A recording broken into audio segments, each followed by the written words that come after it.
ಕಾಂಗ್ರೆಸ್ ಪಕ್ಷದ ಮಹಿಳಾ ಸಂಸದೀಯ ಸದಸ್ಯರ ಗುಂಪೊಂದು ಲೋಕಸಭಾ ಸ್ಪೀಕರ್ ಓಂ ಬಿರ್ಲಾ ಅವರಿಗೆ ಪತ್ರ ಬರೆದಿತ್ತು. ಪ್ರಧಾನಿ ನರೇಂದ್ರ ಮೋದಿ ಹೆದರಿಕೆಯಿಂದ ಸದನಕ್ಕೆ ಬರುತ್ತಿಲ್ಲವೇ ವಿನಃ ನಾವು ಹಾಕಿದ ಬೆದರಿಕೆಯ ಒತ್ತಡದಿಂದಲ್ಲ.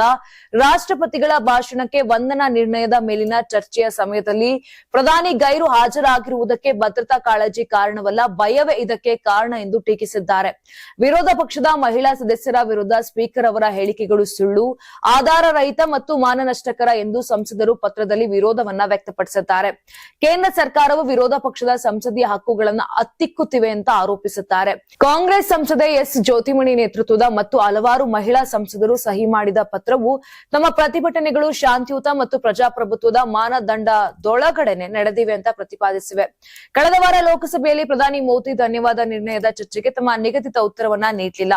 22 ವರ್ಷಗಳಲ್ಲಿ ಪ್ರಧಾನಿಯೊಬ್ಬರು ಕೆಳಮನೆಯಲ್ಲಿ ಚರ್ಚೆಗೆ ಪ್ರತಿಕ್ರಿಯಿಸಲು ಸಾಧ್ಯವಾಗದ ಮೊದಲ ನಿದರ್ಶನ ಆಯಿತು. ಇದಾದ ನಂತರ ಪದೇ ಪದೇ ಮುಂದೂಡಿಕೆಗಳ ನಡುವೆಯೂ ಧನ್ಯವಾದ ನಿರ್ಣಯವನ್ನ ಧ್ವನಿ ಮತದ ಮೂಲಕ ಅಂಗೀಕರಿಸಲಾಯಿತು. ಇಂದು ಬರೆದ ಪತ್ರದಲ್ಲಿ ಆಡಳಿತ ಪಕ್ಷದಿಂದ ಮೋದಿ ಒತ್ತಡ ಎದುರಿಸುತ್ತಿದ್ದಾರೆಂಬ ಸ್ಪೀಕರ್ ಹೇಳಿಕೆಯ ಬಗ್ಗೆ ಮಹಿಳಾ ಸಂಸದರು ಕಳವಳ ವ್ಯಕ್ತಪಡಿಸಿದ್ದಾರೆ. ಸ್ಪೀಕರ್ ನಿಷ್ಪಕ್ಷಪಾತವಾಗಿರಬೇಕು. ಚರ್ಚೆಯ ಸಮಯದಲ್ಲಿ ರಾಹುಲ್ ಗಾಂಧಿಗೆ ಮಾತನಾಡಲು ಪದೇ ಪದೇ ಅವಕಾಶ ನಿರಾಕರಿಸಲಾಗಿದೆ ಎಂದು ಆರೋಪಿಸಿದ್ದಾರೆ. ಕಳೆದ ವಾರದ ಆರಂಭದಲ್ಲಿ 8 ವಿರೋಧ ಪಕ್ಷದ ಸಂಸದರನ್ನು ಅಮಾನತುಗೊಳಿಸಿದ್ದನ್ನ ಸಹ ಪತ್ರದಲ್ಲಿ ಉಲ್ಲೇಖಿಸಲಾಗಿದೆ.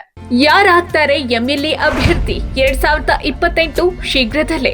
ಪ್ರತಿದಿನ ಒಂದೊಂದು ಕ್ಷೇತ್ರದ ಟಿಕೆಟ್ ಆಕಾಂಕ್ಷಿಗಳ ಸಂಪೂರ್ಣ ಮಾಹಿತಿ ಪೊಲಿಟಿಕಲ್ ಜರ್ನಲಿಸ್ಟ್ ಕೆಎಂ ಶಿವಕುಮಾರ್ ಅವರಿಂದ. ಕರ್ನಾಟಕದ ನಂಬರ್ 1 ಡಿಜಿಟಲ್ ಮೀಡಿಯಾ ನಿಮ್ಮ ನೆಚ್ಚಿನ ಕರ್ನಾಟಕ ಟಿವಿಯಲ್ಲಿ ಮಾತ್ರ.